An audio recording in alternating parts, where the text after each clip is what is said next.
আমি ঢাকা বিশ্ববিদ্যালয়ের শিক্ষা এবং গবেষণা ইনস্টিটিউটের শিক্ষা প্রশাসন বিভাগের ছাত্র।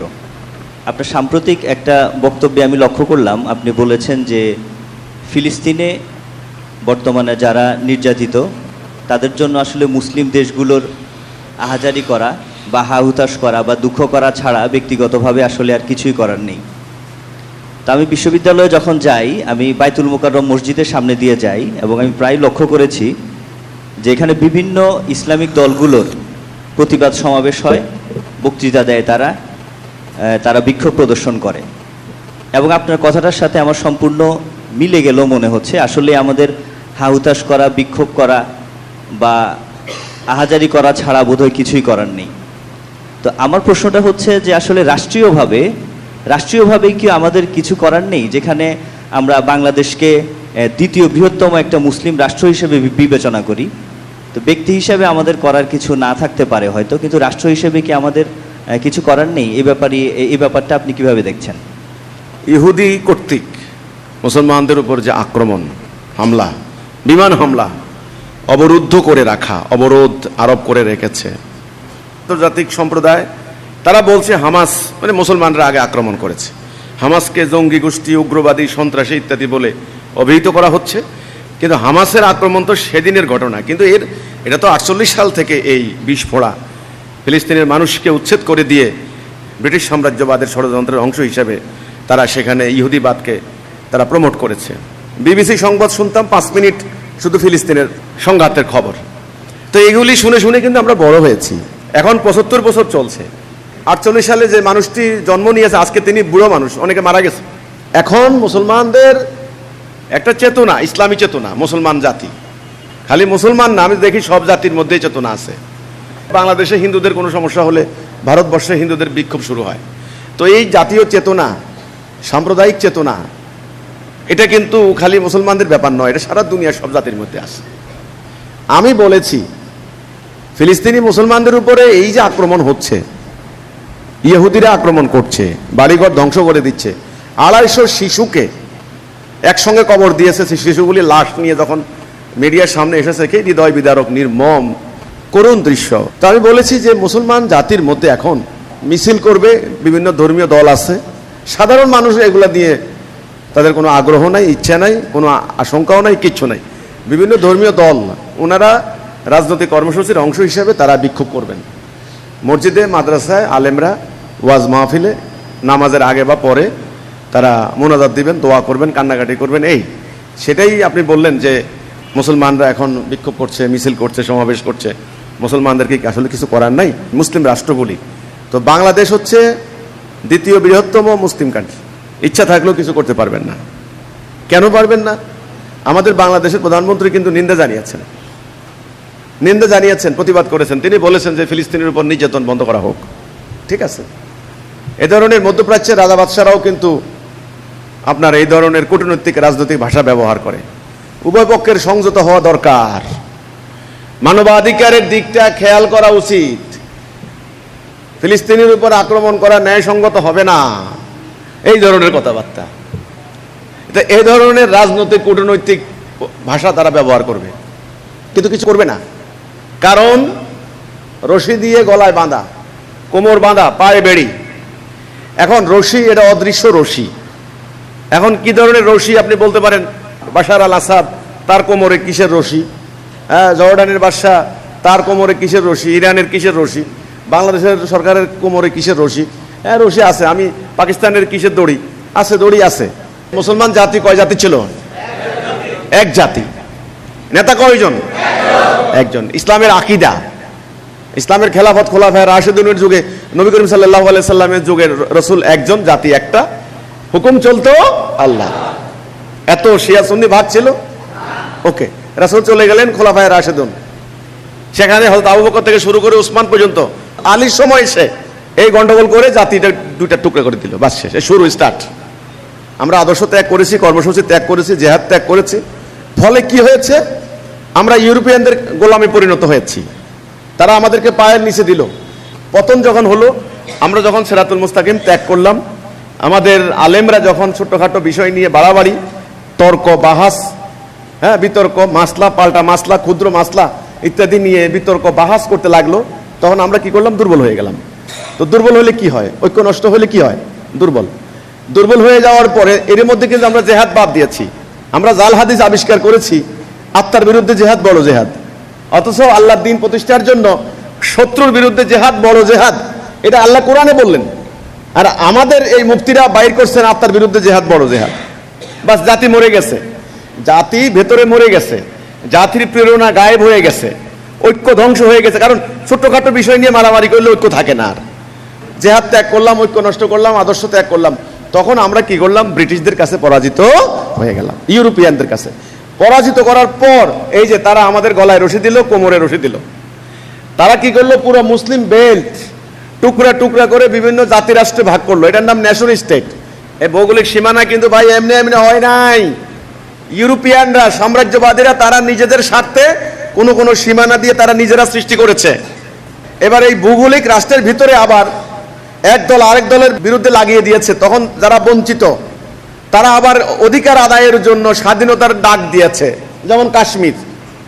আচ্ছা, কাশ্মীর ভারতের ভিতরে 47 সালের চুক্তি মোতাবেক যদি মুসলমান প্রভাবাধীন এলাকাগুলি পাকিস্তান হয় আর হিন্দু সংখ্যাগরিষ্ঠ যদি ভারত হয়, তাহলে কাশ্মীর সেই হিসাবে পাকিস্তানের আন্ডারে পড়ে। যশোরের বরাবর জেলাগুলি, যেখানে এখন কলকাতা পশ্চিমবঙ্গে পড়েছে, এই ধরনের অনেক জেলা হিসাবে মুসলমান সংখ্যাগরিষ্ঠ হিসাবে বাংলাদেশের আন্ডারে পড়ে না?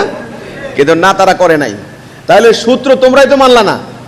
আচ্ছা, যাই হোক, তারা কি করলো? মধ্যখানে তারা পেন্সিল দিয়ে দাগ দিয়ে সীমানা এঁকে দিয়েছে। সীমানা এখন সীমানা মধ্যখানে দিয়ে কাঁটাতারের বেড়া দিয়েছে, দেওয়াল দিয়েছে।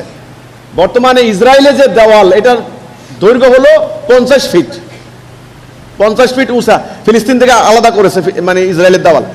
আমেরিকা একটা দেওয়াল দিয়েছে মেক্সিকো সীমান্তে, এটা 60 ফিট।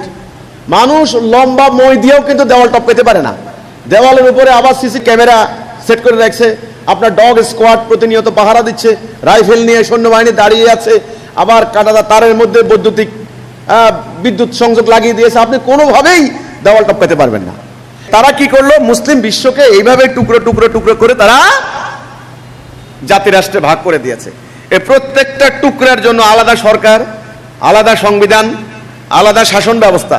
কোনো জায়গায় গণতন্ত্র, কোনো জায়গায় সমাজতন্ত্র, কোনো জায়গায় সামরিকতন্ত্র, কোনো জায়গায় আমিরাত, কোনো জায়গায় বাদশাহী। প্রত্যেকের আবার এর বিরুদ্ধে লাগিয়ে দিয়েছে। 8 বছর সাদ্দাম হোসেনকে ইনস্টিগেট করেছে।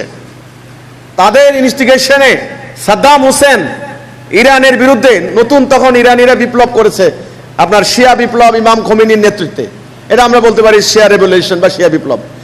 এই বিপ্লব করে ইরান যখন আমেরিকার বিরুদ্ধে অবস্থান নিয়েছে, তখন আমেরিকা এবার কি করলো? সাদ্দামকে লেলিয়ে দিয়েছে ইরানের বিরুদ্ধে। 8 বছর যুদ্ধ করেছে, 8 বছর।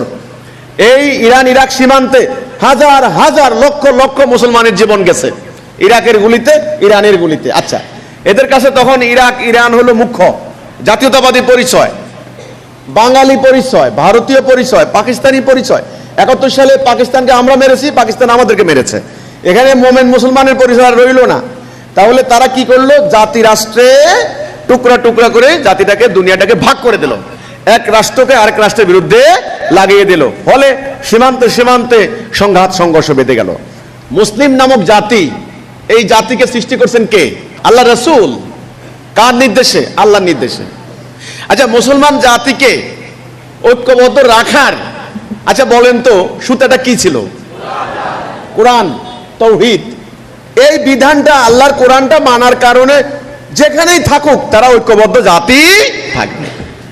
ব্রিটিশ সাম্রাজ্যবাদীরা তারা যখন দখল করলো, ইউরোপিয়ানরা, তখন তারা আমাদেরকে, আমাদের জীবন ব্যবস্থা থেকে কোরআনটাকে তারা বাদ দিয়েছে। বাদ দিয়ে তারা বললো, মুসলমান বাবারা, তোরা তো যুদ্ধে আমাদের সঙ্গে হারিয়ে গেছো, তো কোরআনের প্রতি তোমাদের বিশ্বাস আছে, ঈমান আছে। আমরা বাবারা এরকম কোরআন টোরআন বিশ্বাস করি না।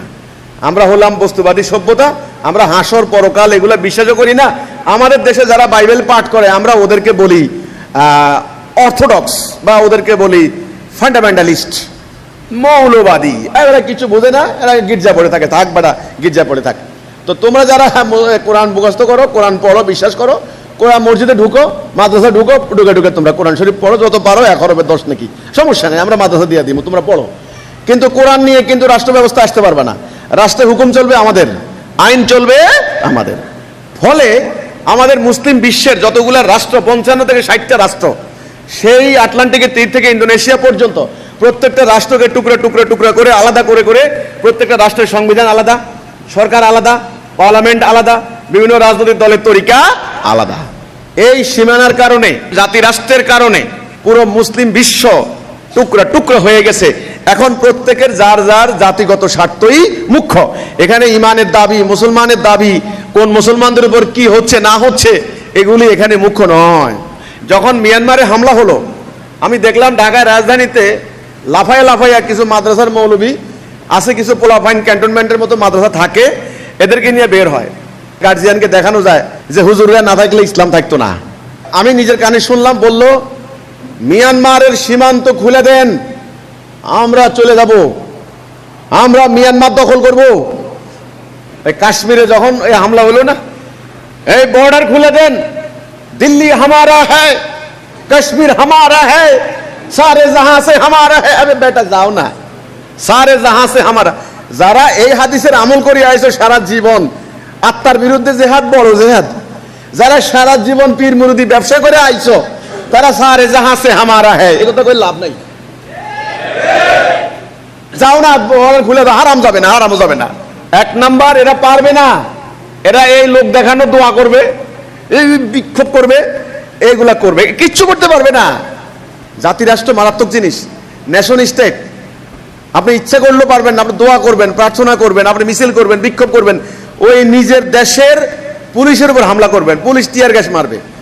ওই দেশের যে এম্বাসি আছে, যেমন সুইডেনের এম্বাসি, বাংলাদেশে আছে, আমেরিকার এম্বাসি, এম্বাসিতে ঢুকে অ্যাম্বাসেডরে মারে ফেলতে পারবেন, দেওয়াল ভেঙে ফেলতে পারবেন। আপনার ক্ষতি হবে, ক্ষতিপূরণ আপনার সরকার দিতে হবে। আপনার সেনাবাহিনীর সঙ্গে আপনি যুদ্ধ করবেন, আপনার পুলিশের সঙ্গে আপনি যুদ্ধ করবেন। আসলে আপনি যেতে পারবেন না। কেন পারবেন না? কারণ রশি দিয়ে কোমর বাঁধা, গলায় রশি দেওয়া, সীমানার বেড়ি, মানুষের তৈরি সংবিধানের বেড়ি, আন্তর্জাতিক আইনের বিধি নিষেধের বেড়ি। আপনাদের প্রত্যেকটা রাষ্ট্র নানানভাবে আন্তর্জাতিক আইন বিধানের চুক্তির মধ্যে স্বাক্ষর করেছে।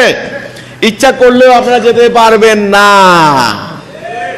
ফিলিস্তিনি মুসলমানদেরকে মেরে কেটে ধ্বংস করে দিয়ে তাদের জায়গা জমি দখল করে প্রত্যেকটা ইসরায়েলি প্রত্যেকটা ইঞ্চি জমির উপরে 10 তলা বিল্ডিং তুলে আরামে খেলেও কোনো একটা মুসলমান তাদের কিচ্ছু করতে পারবে না। তারা আন্তর্জাতিক আইন করেছে, সে আইনের বিধান মোতাবেক তারা এখন স্বীকৃত রাষ্ট্র। 67 সালের যুদ্ধে যখন মিশরের সিনাই উপত্যকা দখল করে নিল, হ্যাঁ, সিরিয়ার গোলান মালভূমি আর হলো মিশরের সিনাই, বিশাল এলাকা, কিন্তু মিশরের সেনাবাহিনী হারিয়ে গেছে। তখন মিশর বলল, মিশর গভর্নমেন্ট বলল আমাদের জমি দিয়া দাও, নির্লজ্জের মতো। ইসরায়েল বলল তোমাদের জমি দিয়া দেবো, আমাদেরকে স্বীকৃতি দাও। কারণ তাদের জমি তখন বড় নয়, তাদের বড় দরকার ছিল স্বীকৃতি। পোলার তো বাপই নাই, এখন পোলার এখানে চেয়ারম্যানই করা বড় কথা। চেয়ারম্যান মেম্বার সবাই নিয়ে গ্রামে বসাইয়া খালি এই স্বীকৃতি দেয় মিস্টার কলিমুদ্দিনের পোলা, এই গ্রামেরই সন্তান, বাস এইটুকু হইলেই হয়েছে। তারপরে কি করবো আমি দেখাবো পরে। ওদের প্রয়োজন ছিল মাটি না, প্রয়োজন ছিল কি ছোট্ট একটা রাষ্ট্রের স্বীকৃতি। ওরা বুঝতে পারলেই আন্তর্জাতিক আইন ওদের, কারণ জাতিসংঘ ওদের। 47 যুদ্ধের পরে জাতিসংঘ তৈরি করেছে, জাতিসংঘ ওদের, তোমাদের না। আমেরিকার রাজনীতি কন্ট্রোল করে ইহুদিরা, আমেরিকার ব্যাংক ব্যবস্থা, আমেরিকার আমদানি রপ্তানি কন্ট্রোল করে ইহুদিরা, আন্তর্জাতিক মিডিয়া, বড় বড় মিডিয়াগুলি কন্ট্রোলার ওরা। ওরা মিডিয়া কন্ট্রোল করে, ওরা যা প্রচার করে তোমরা তা পাও, তোমরা তা খাও। এই যে গুগল ব্যবহার করো, ফেসবুক ব্যবহার করো, ইনস্টাগ্রাম ব্যবহার করো, এটা সব ওদের, তোমাদের কিছুই নাই। যেই তুর্কিদের আন্ডারে ছিল ফিলিস্তিন, এই আরব, এই যে সৌদ পরিবার, আব্দুল ওয়াহাব নাজদি, এদের নেতৃত্বে সংঘর্ষ করে এই তুর্কি খেলাফতের বিরুদ্ধে মারামারি করে ইউরোপিয়ানদের সহযোগিতা নিয়ে এই অংশটুকু থেকে এই তুর্কিদেরকে বিতাড়িত করেছে এই এখন বর্তমান আব্দুল ওয়াহাব নজদির গোষ্ঠী, এই এরা ওয়াহাবিরা। কাজেই আজকের ফিলিস্তিন তো আজকে নয়, এরপরে এখন তুরস্ক ইসরায়েলকে রাষ্ট্র হিসেবে স্বীকৃতি দিয়ে দিয়েছে। সৌদি আরব স্বীকৃতি দেওয়ার জন্য তলে তলে সব কাগজপত্র রেডি করেছে, তখনই গন্ডগোলটা লেগেছে। কাজে পারবেন না, আসলে মুসলিম রাষ্ট্রগুলি কিছু করতে পারবে না। কেন পারবে না? এই জাতি এখন এক জাতি নয়, এই জাতি এখন আল্লাহর হুকুম মানে না। এই জাতির নানান ভাবে টুকরো টুকরো হয়ে গিয়েছে, শরিয়াগত ভাবে, মাসলা মাসাইলগত ভাবে, আবার রাষ্ট্রীয় ভাবে, আদর্শিক ভাবে। এরা এখন টুকরো, হাজার হাজার পীর এক এক পীরের এক এক তরিকা। কাজেই এরা পারবে না। পারবে না কেন পারবে না? যাদের হাতে দুনিয়ার নিয়ন্ত্রণ ক্ষমতা, ওদের বিরুদ্ধে কিছু করতে পারবে না। এখন এটার জন্য করণীয় একটা, যদি কোনো উপায়ে পুরো জাতিটাকে আবার ঐক্যবদ্ধ করা যায়, আল্লাহর কোনো বান্দা বা কোনো একদল মোমেন যদি ঐক্যবদ্ধ করতে পারে আল্লাহ সাহায্য নিয়ে, তবে কিছু করতে যদি পারেন, পারলে নাহলে কিচ্ছু করতে পারবেন না। পারবেন না, এই জন্য দোয়া করবে, বিক্ষোভ করবে, মনোজাত দিবে। এটা ওদের একটা রাজনৈতিক এজেন্ডা।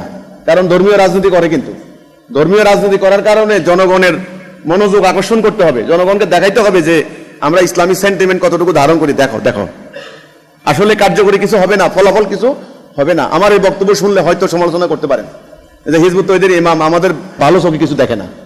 না রে ভাই, তোমাদের আবেগ অনুভূতিকে আমি সম্মান জানাই, শ্রদ্ধা করি, কিন্তু তোমরা পারবে না।